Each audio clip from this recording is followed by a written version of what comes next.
And more specifically, what kind of learning? Nyai. Nyai means logic, rational thinking. Right? That's what it was famous for. That's why it's very important that these pastimes begin there. It's a peripheral reason, but a reason nonetheless. So in the place where they're completely established in logic, they're the gurus of logic. Right? That's what Navadvip was at the time of Mahaprabhu.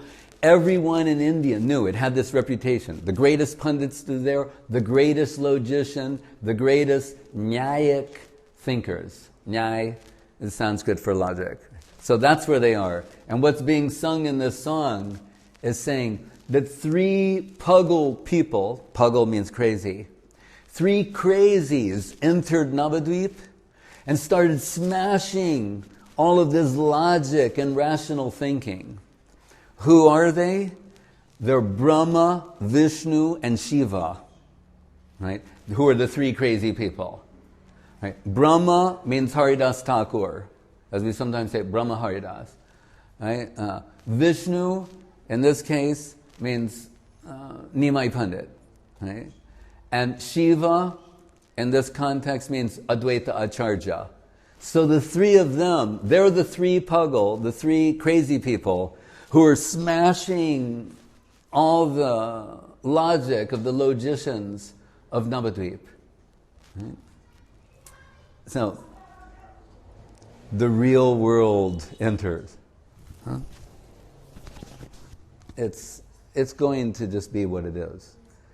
Okay. So, I just want to see, and he said,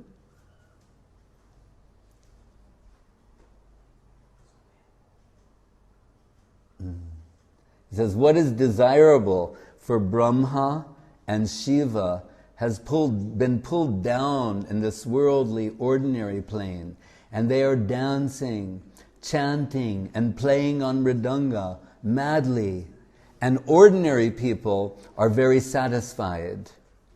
Right? And the logicians are puzzled. What is this? Mad, abnormal thinking. So what is normal to the plane of logicians? We want to neglect that. No logic.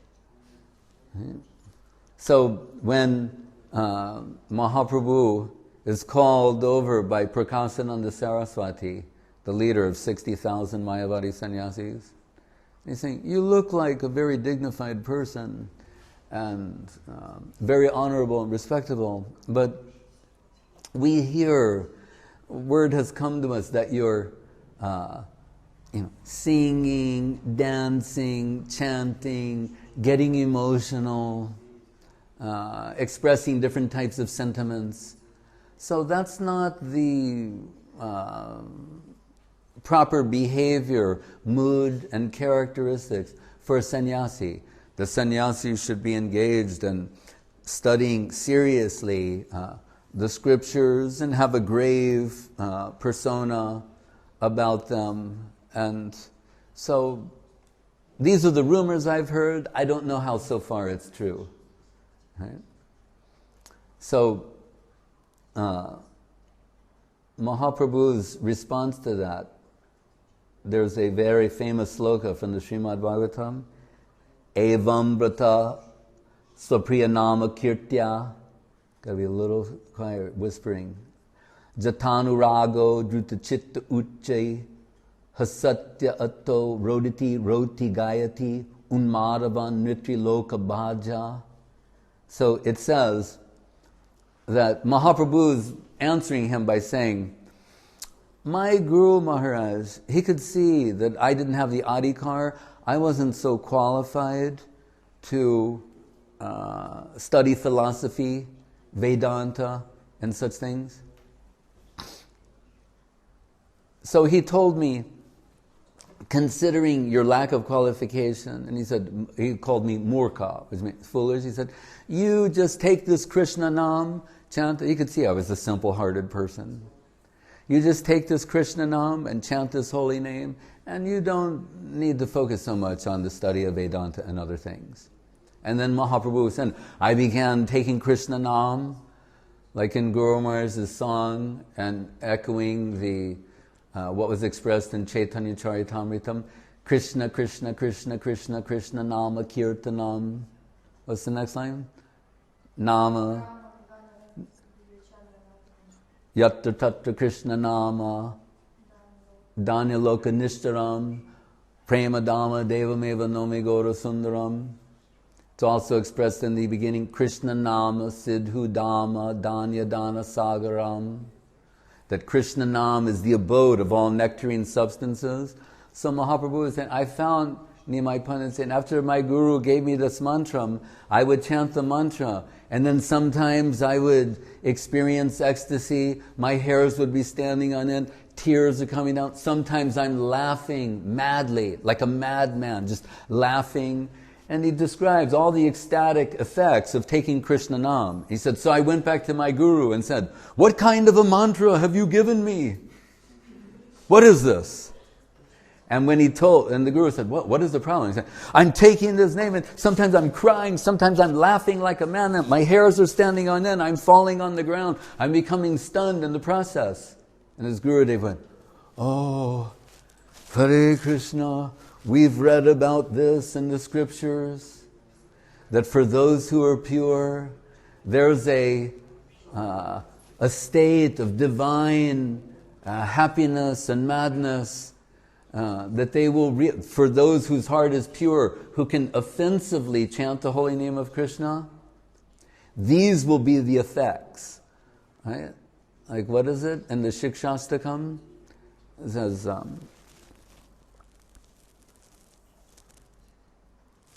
after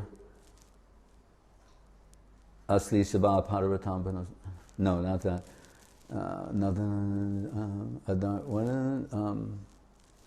The crying sloka. Nadanam Nadanam Sanam Ayinanda Tanuja Kinkaram. What's the next sloka? Yugaitam Nimishena Chakshusha Pravishaitam Sunyaitam. Anyway, there's, actually in one sense, Cheto Darpanam Arjanam Bhavamaha Davagni Nirvapanam Shreya Kairava Chandrika Vitaranam Vidyavadu Jivanam Anandam Buddhivardhanam. This is alright. Anandam Buddhivardhanam Pratipitam Punamritas Vadanam from Vijayate Sri Krishna Sankirtanam. So, anyway, Mahaprabhu's guru took it that, yes, when we're told if one can chant the holy name of Krishna offenselessly, then the natural outcome is spiritual ecstasy. So you're very blessed. And that was the beginning of his description to Prakasananda Saraswati Thakur. But then, we should point out, at first, the reason he noticed Mahaprabhu, because as is the custom in India, when walking, it's dusty there, the feet get dirty, so when you reach the doorway, you wash your feet first, and then go and take your seat. But Mahaprabhu, after arriving, Sri Krishna Chaitanya Mahaprabhu, and washing his feet, he sat in that area, which is, you can say, considered to be a little unfit, unclean. But at the same time, sitting there in a potentially dirty place, or a conventionally dirty place, everyone noticed this incredible effulgence that had entered the room. So they're all drawn towards this divine radiance emanating from him. And that's when Prakasananda, you're sitting, Your Holiness, please come here. Right?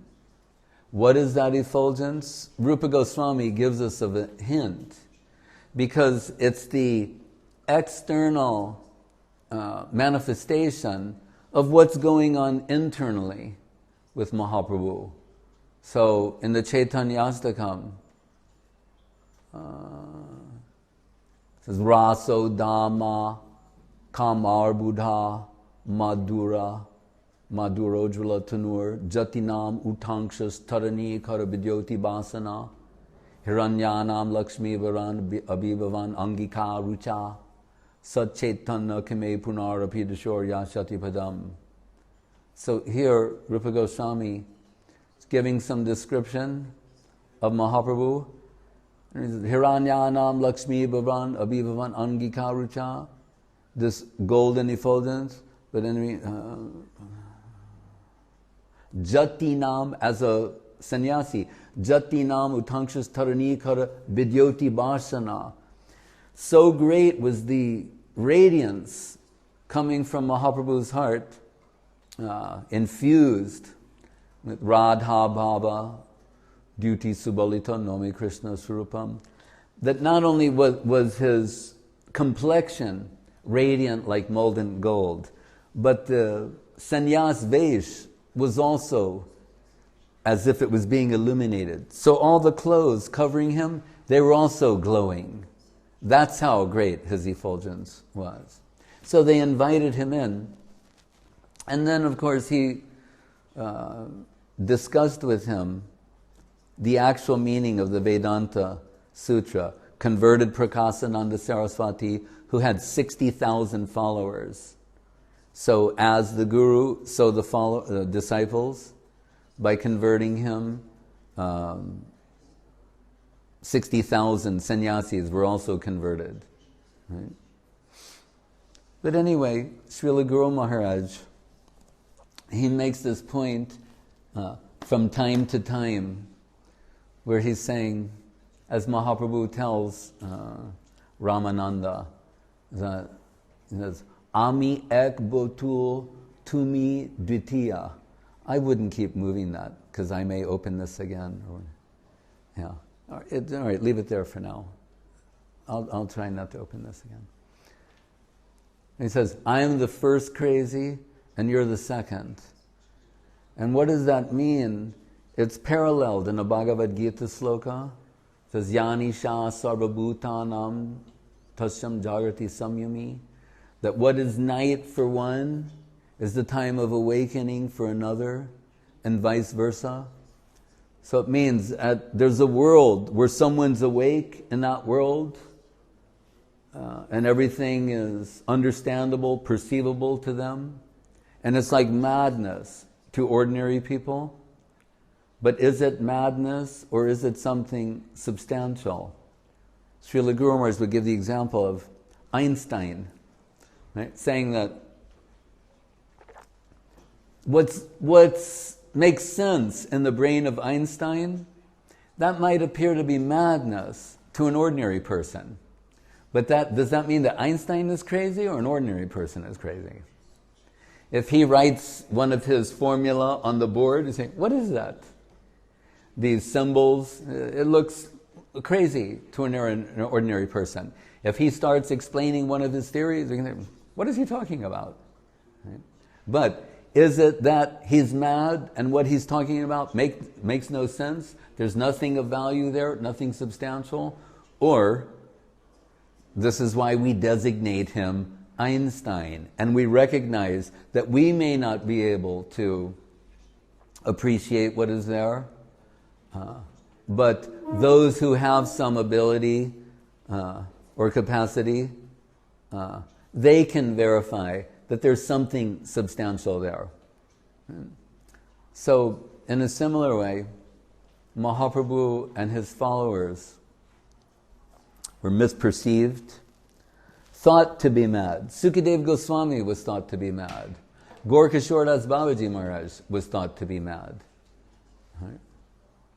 Sukadev Goswami, we hear before he arrives at the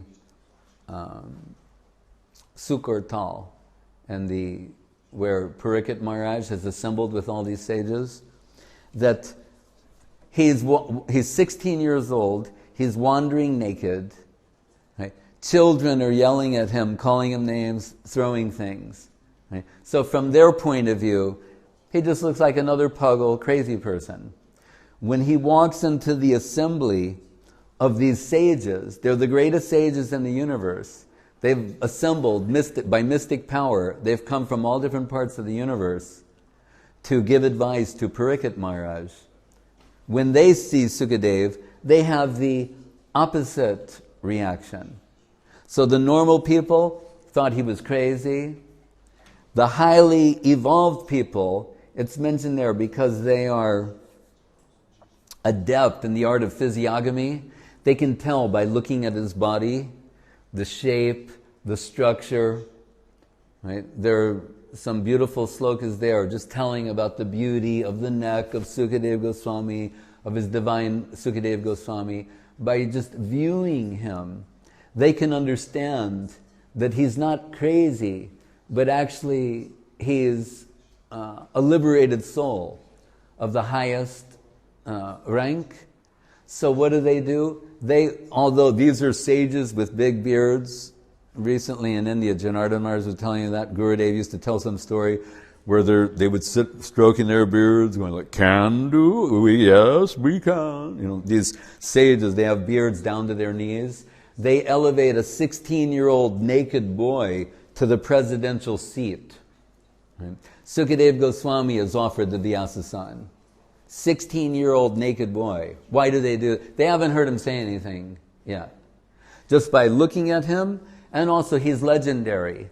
They've heard something. Oh, this is that Sukadev that we heard. He was a liberated soul within the womb of his mother. That's part of his legend. So he didn't come out. When he came out, he was already fully developed. Right? And that's one of the reasons why they offer him this position. Because up to this point, they're giving Parikshit Maharaj advice on the basis of what helped them. And that's a natural thing to do. We share. If someone's suffering from something, and you were suffering in a similar way, and something's helping you to repair your health or improve, you can naturally share it with that person. But when Sukadeva Goswami comes, his position is unique because he was never suffering from illusion. He wasn't a conditioned soul before. So his advice is going to be unique. And Parikshit Maharaj, because he was getting different advice from different sages, someone saying, you should do yoga, someone, you should do tapasya, you should give in charity, you should do this. There's karma yoga, jnana yoga, different ways to approach this. Parikshit Maharaj said, look, I have 7 days time, and all the recommendations you're giving me, you could devote a whole lifetime to studying any one of them. You could devote your whole life to practicing any one of these things. It's all good advice. But since I have a short amount of time on my hands, what I'd like you to do is get together and present a unanimous verdict, something you all agree on. So it's just after making that suggestion that he wants to hear this one suggestion that will be the unanimous verdict of the whole assembly. That's when Sukadeva Goswami arrives. And he's legendary. Guru Maharaj says he's selected to be the loudspeaker for the Srimad Bhagavatam.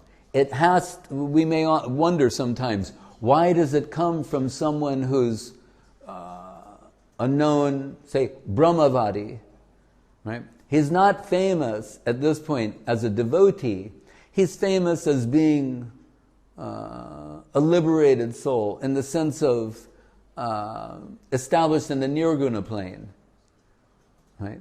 As we told, a Brahmavadi, because someone from that position holds the authority to be the loudspeaker for these pastimes of Krishna. So when he introduces himself, he says, Parinistitopi nairgunye uttama-sloka lilaya grihita cheta rajarse akyanam yaditavan. He says, everyone knows, Parinistitopi nairgunye, I was situated in the Nirguna plane. Right? Nirguna. The Saguna world means Tama, Raja, Sattva, ignorance, passion, goodness, mundane qualities, from gross to subtle. But I was situated in the Nirguna plane, means transcendental to all of that. Trigunatita, beyond the plane of the three gunas. What is some of the evidence of that? Everything in the Bhagavatam is significant, and also in its sequence. We hear prior to that, that being raised in the ashram of Vedavyas, at one point he's leaving, Sukadev's running away from home, and Vyas is running after him. Sukadev runs by a pond where ladies are bathing. Guru Maharaj points out they're also divine ladies, that they're bathing there, and they're bathing totally naked. When Sukadev comes by, they don't even bother to clothe themselves. Then Vedavyas, he's chasing after Sukadev. My son, my son. When Vedavyas comes, the famous, great Vedavyas with the big beard and the whole, he's a great sage. Right? The women, they're like covering themselves. And Vedavyas says, I don't understand. When my son, nobody bothered to cover themselves, now I'm here, everybody's become shy and concealing. They said, yes, because we saw in his eyes, he doesn't distinguish male or female. There's no tinge of mundane sexuality in him. That we know. And me? No, right.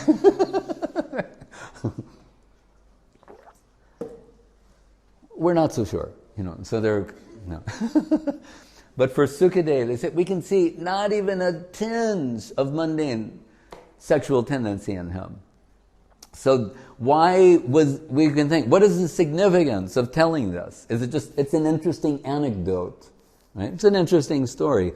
Or is it setting the stage for introducing Sukadev Goswami as someone being qualified to speak about the pastimes of Krishna, Radharani, Braja Gopis?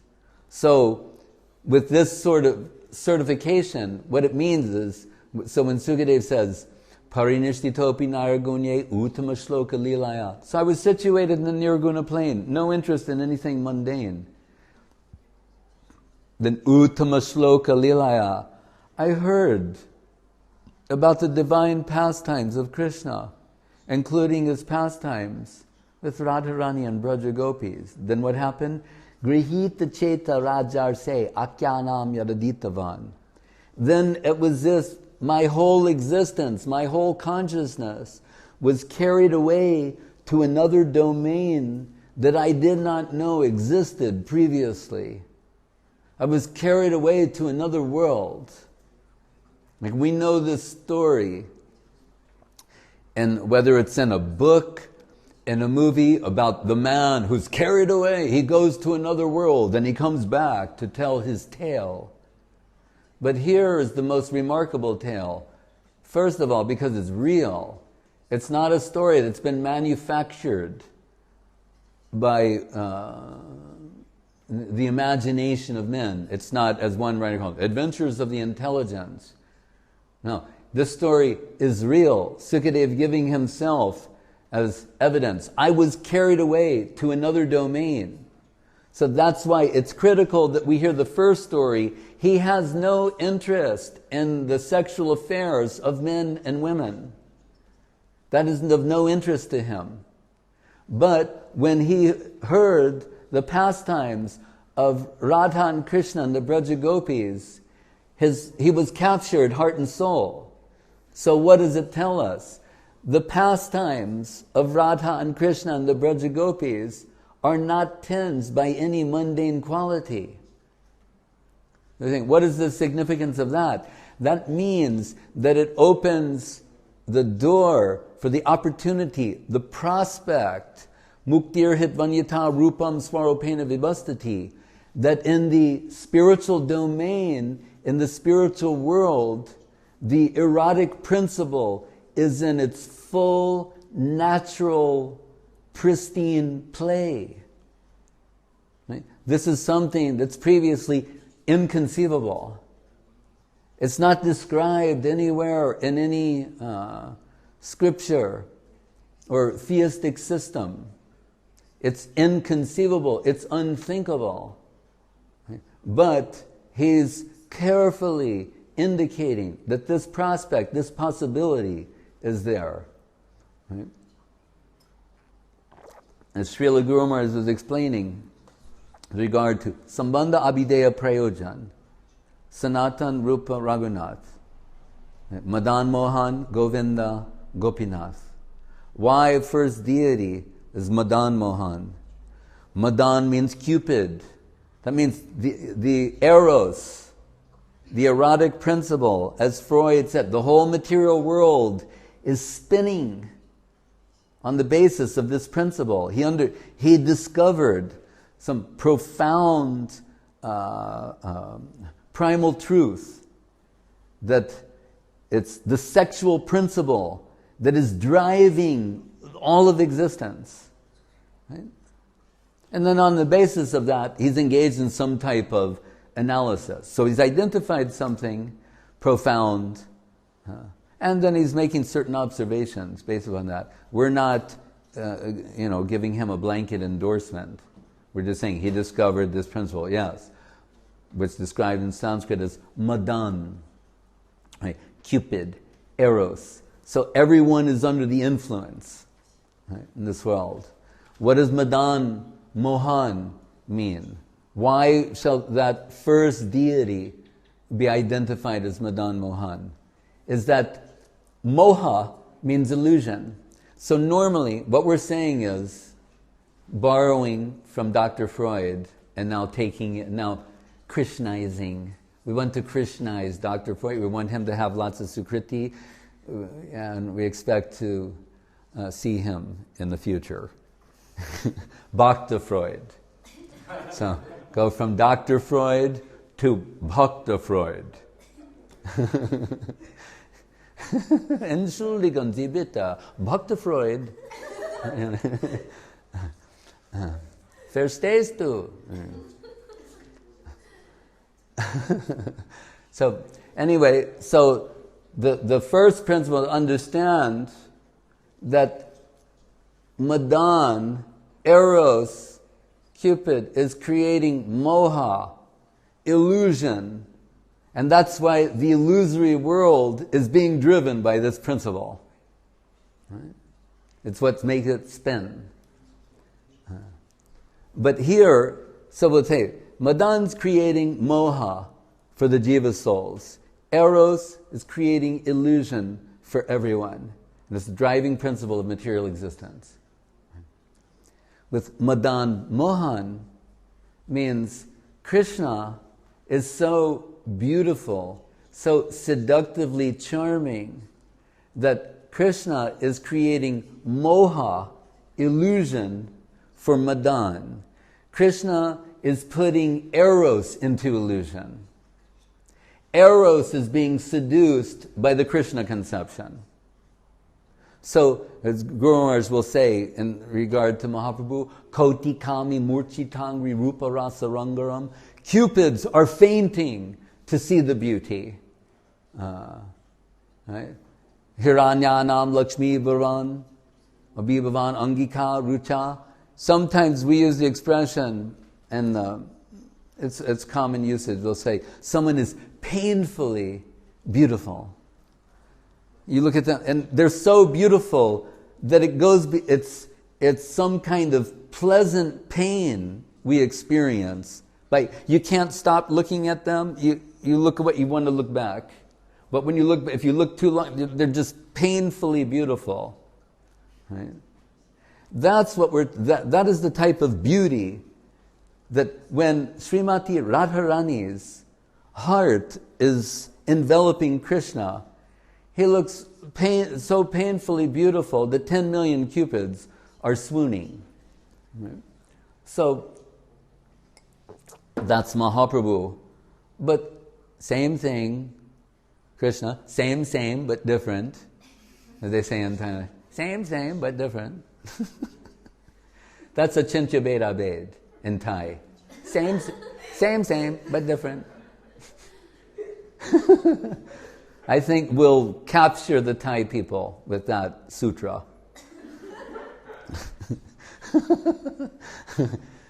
So, Madan Mohan, same but different. Achintya Beda Bed, Yang Shyamasundara Ramachandra Guna Swarupam. So, Krishna is so beautiful. Now, Cupid is bewildered. the way we become bewildered under the influence of Cupid or Eros. Now, Eros personified has been seduced by the seductive charm of Krishna. Therefore, it's Madan Mohan. And it's in the first position. He occupies the first position. But Srila Guru Maharaj is saying, what do we learn from this? One thing we take away from this, it's pointing in the direction of telling us that that principle, that prospect, that possibility can be redirected properly towards Krishna conception.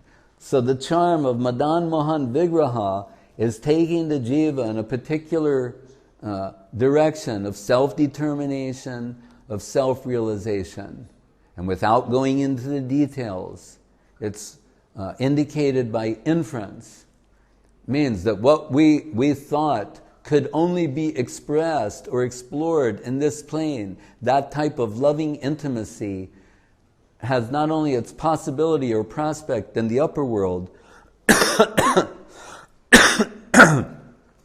but reaches its fullest expression there.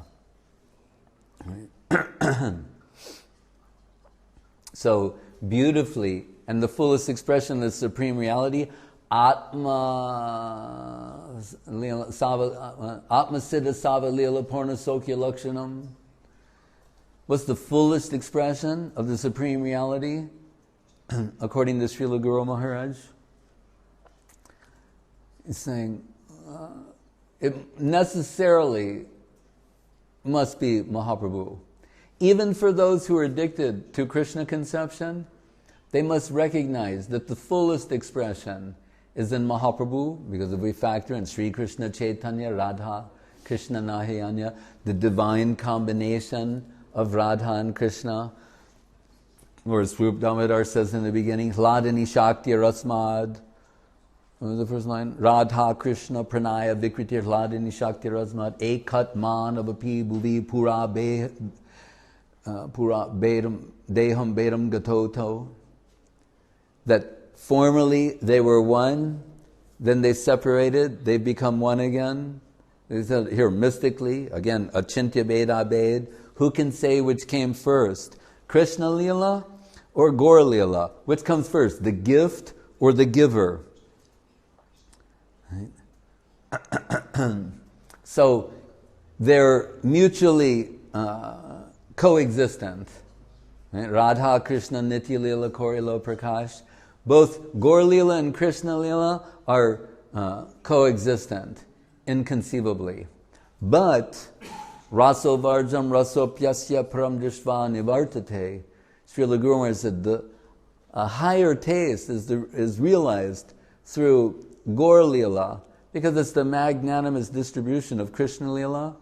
And here we'll see if Radha and Krishna combine as Mahaprabhu, then and by dint of that combination, we can conceive of Gaur Lila in a superior position, because in addition to their both being there, it's also has the Odarja aspect of distributing Krishna Lila, distributing Vrindavan, giving entrance into Vrindavan and Krishna Lila. Yata yata Gaura Padara Vinde Vindeta Bhaktim Krita Punyarasi Tata Tatot Sarpati Hridya Kasmat Radha Padam Bhoja Sudam Burasi. But who will believe this? Crazy people. So we're going to put a little sign here that says, for this room, for madmen only. That's my favor to you. For madmen only. Right? So that's why he came back to this song. He's saying, I'll be happy if I'm not sane in this world. In this world where the so-called sane people have no appreciation for Guru, Gauranga, Radha Govinda, and all these things. It would be better to be insane than to be a sane member of that world. It's something like that.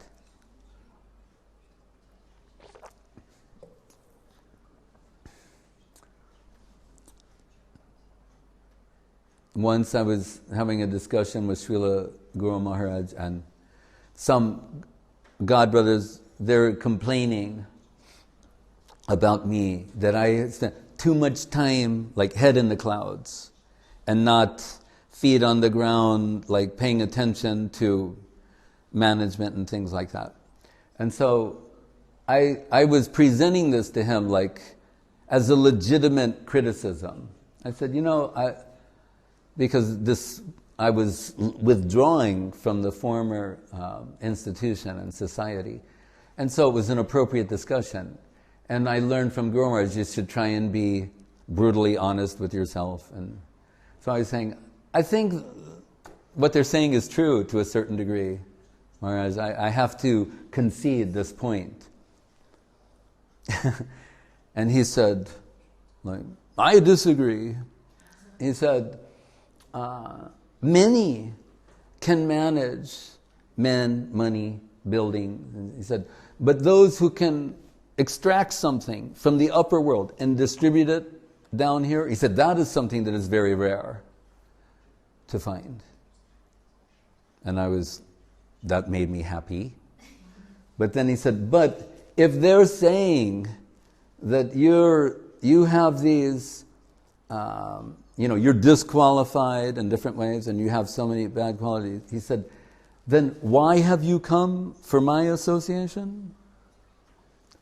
And then he said, birds of a feather flock together. And I thought, if I can be a little tiny bird in his flock, Hare Krishna.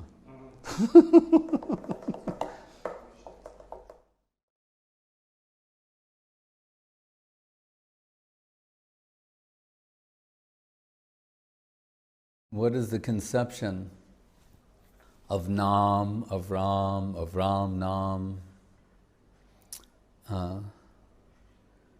Once Srila Guru Maharaj was asked, a little child, like Guru Kula boy, met with an unfortunate accident and died as the outcome, and reportedly took the name Krishna before he left the world. And so that devotee was asking Srila Guru Maharaj, what is his fate? This young child said, right before I, Krishna, Krishna. And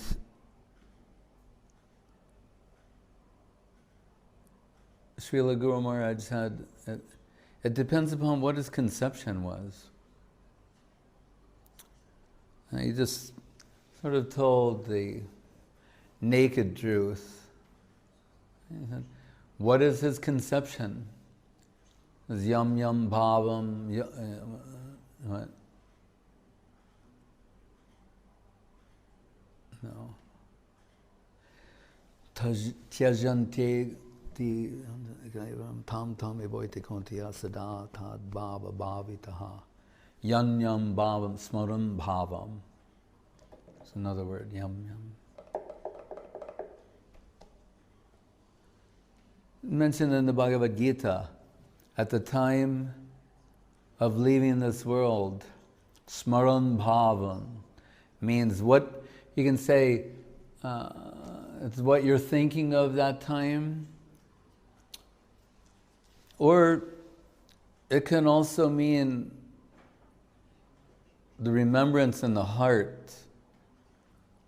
And there's two schools of thought about this. One is that literally what you're thinking of at the time of death, and then there's the other notion that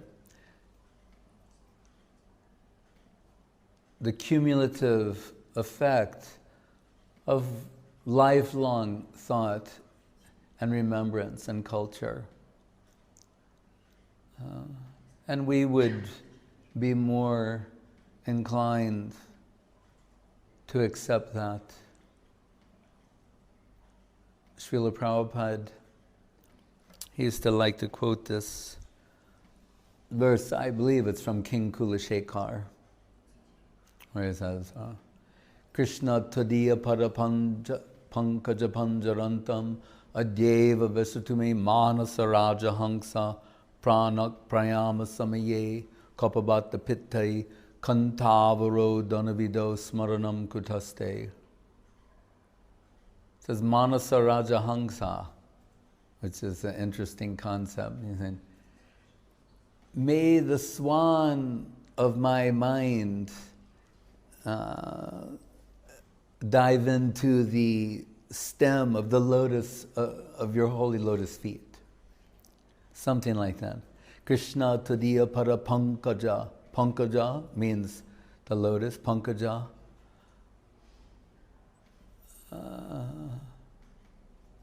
It's like it's taking its birth from the mud. Lotus has many different names. Ambuja, sitting on the water, Padma, Kamala. There are many different words to indicate lotus, but so there are Krishna tadiya parapankaja panjarantam adyeva vesute manasa raja hangsa pranak prayama samaye kapabata pittai. Saying, it may be very difficult to remember you upon leaving this world, because very often that's a condition where the kapha pitta bayu of the Ayurveda is all out of balance. The lungs are filling with mucus. Whatever we've seen, observed thus far, it's very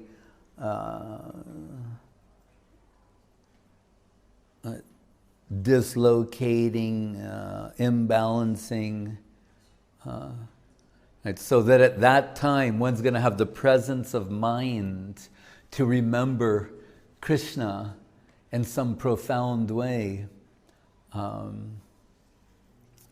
King Kulashekar is saying, maybe not. Or he's even suggesting, most likely not. So what he's saying in this sloka, now, while I'm relatively healthy, let me, if I can remember your lotus feet now, that will be good. Because at that time, I think it's going to be very difficult. Right? And there's also a sloka in the Isha Upanishad, something along the lines where the devotee is praying,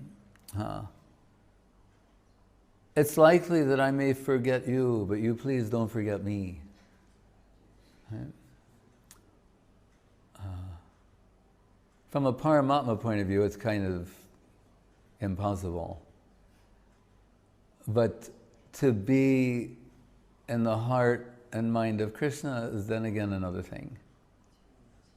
And so, Asraya loya bhaje tare, the Krishna nahi tyaje akarane, was that the Vaishnava strategy is to remember or take shelter of the devotee of Krishna, because ahang bhakta pradino hyasvan tantra ivadvija sarubir bhakta hridayo bhaktayar bhakta janapriya. The devotees are always in the heart of Krishna. If we factor in yeyatamam prapadyante tam stataiva bhajamyaham, Krishna is saying, I reciprocate devotion. So if devotees are incessantly, and we're talking here about substantial devotees, they're incessantly in remembrance of Krishna. Right? Shrotavyas kirtitavyascha smartavyas chaitabhayaam. They're always thinking of the lotus. That's why they're qualified in that way. So as they never stop thinking of Krishna, Krishna never stops thinking of them. Right? So, Hare Krishna.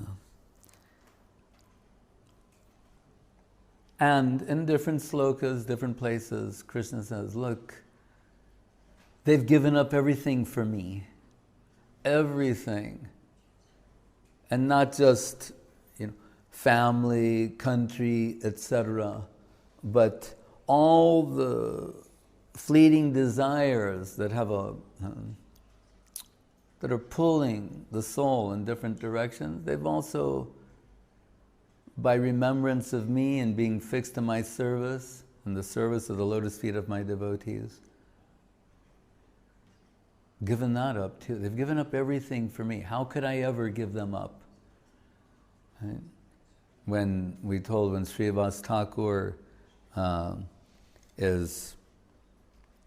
his son died during a kirtan and he did not disturb Mahaprabhu, tried to calm his wife and the other ladies there. They said, your son died. He said, Mahaprabhu is in the next room in divine ecstasy. We don't want to disturb his mood. Later, Mahaprabhu, in praise of Srivas Thakur, he said, where are you going to find someone like that? He said, and he's so exalted because the subject came up of how, with Srivas Thakur's absorption in Krishna consciousness, how his family would be provided for, taken care of.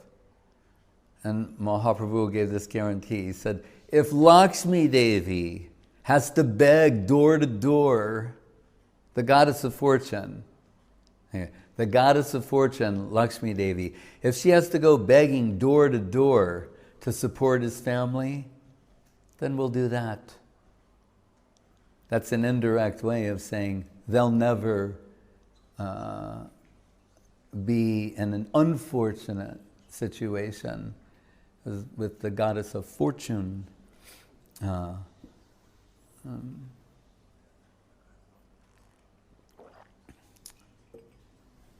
Appreciating their steadfast devotion to the lotus feet of Mahaprabhu, of Krishna, Guru, Gauranga, Radha, Govinda. So, Srila Guru Maharaj will say, it depends upon your conception.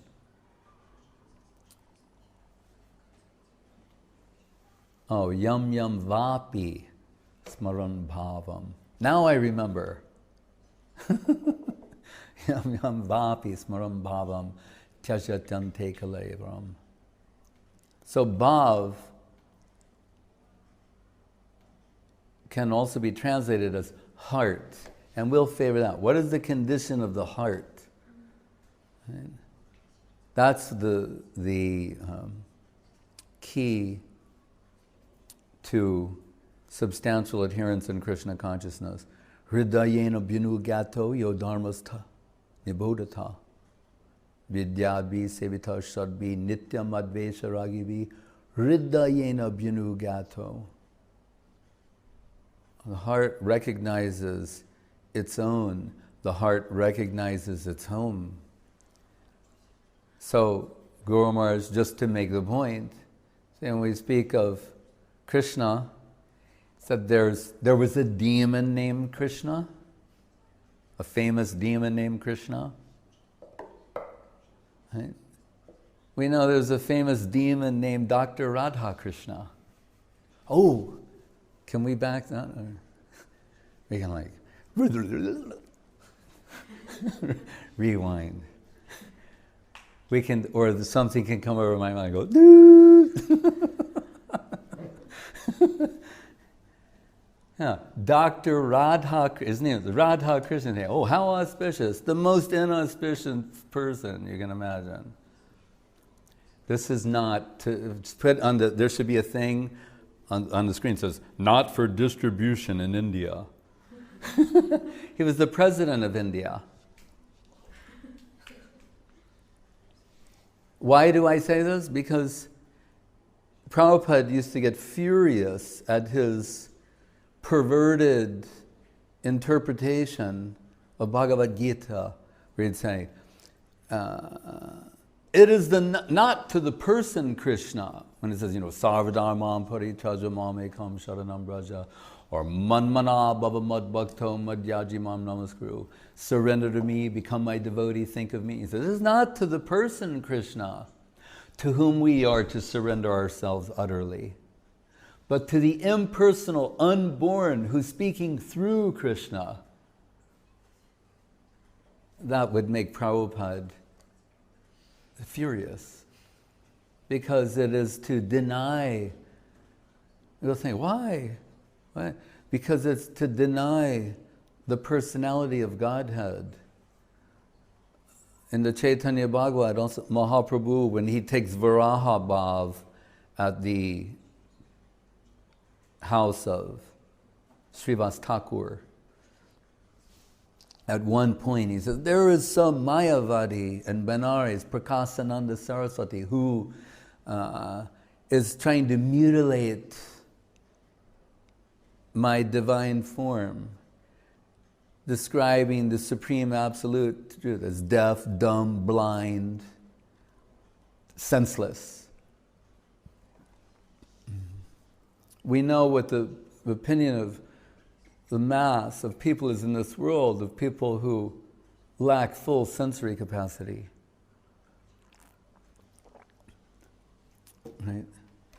So to think that the supreme reality, the supreme original source of everything is like sensually challenged, cannot hear, speak, see, taste, smell, feel. I told when I flew from Beijing to New York, and sitting next to me was a Chinese professor who teaches computer science at one of the leading universities in America to the graduate students. And I said to him, I thought it was a good opportunity to ask a few questions. And I said, as a scientist, computer scientist,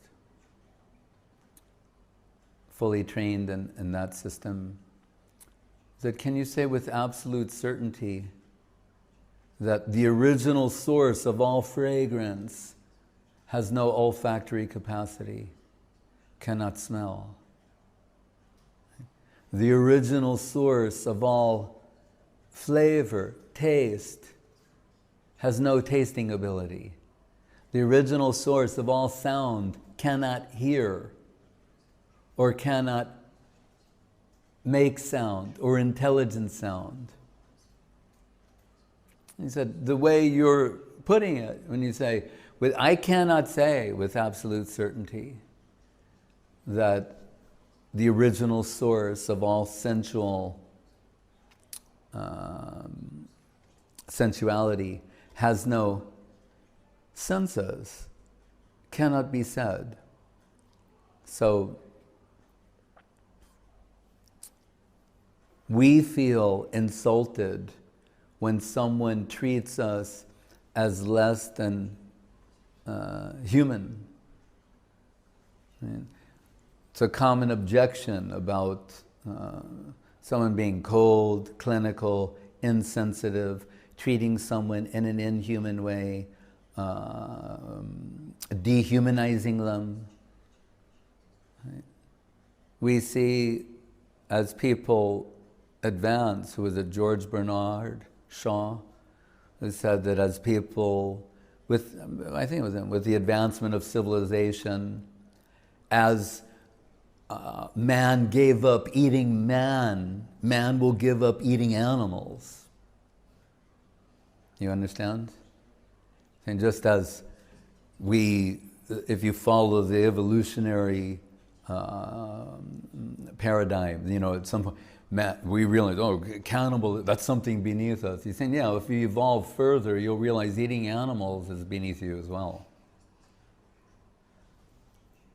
How likely that is to happen, I don't know. But that he could think that way. So we could say similarly, we see it's somewhat easier for people to embrace an impersonal conception of the Absolute.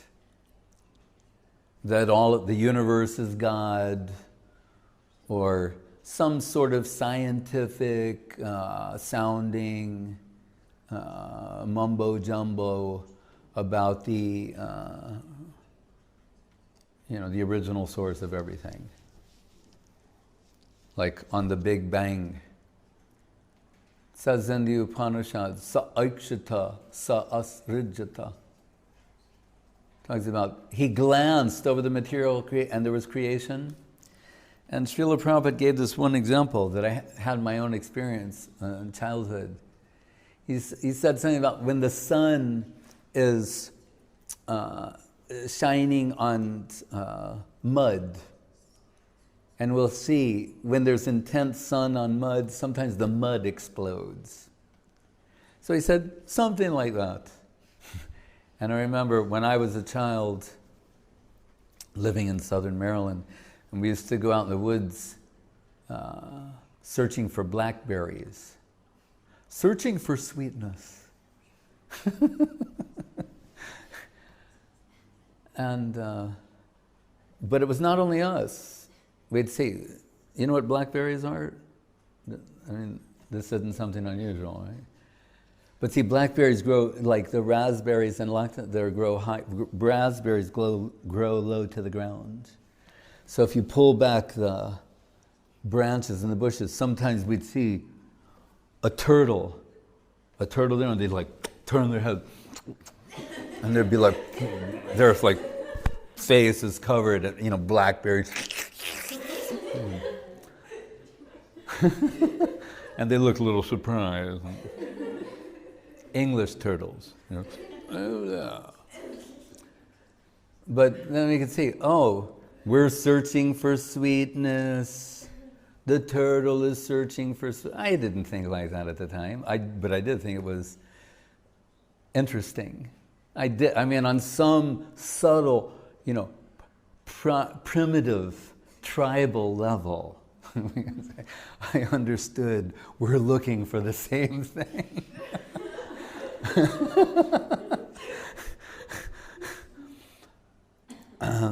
But I had to bend down to get the turtle. He had to look up.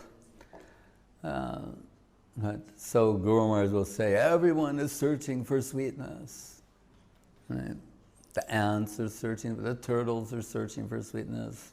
We're also searching for sweetness. But on the way to those blackberry bushes, sometimes you'd see like mud flats. And you'd see the hot sun shining on that mud, and in certain areas, the mud would explode. Therefore, sa aikshata, sa asrijata means he glanced over the material nature, and you can say it exploded with creation, if you wish. But just the idea that someone can say with a straight face that the way the original source of everything was an explosion, just as modern as it may sound from one point of view, I think from another point of view it sounds childish and primitive. But that's something else. So why did I say that? So there's a demon named Krishna. There's a Vaikuntha Krishna. Krishna Vaikuntha. If you look, when you see the chart of Vaikuntha, and it shows so many different Vaikuntha lokas, this one's name, Keshav, Narayan, Govinda, Vaman, Trivikram, Marusu, all these different, they're the different hand positions, the lotus, club, conch shell, and what did I say? Shank, Gada, Padma.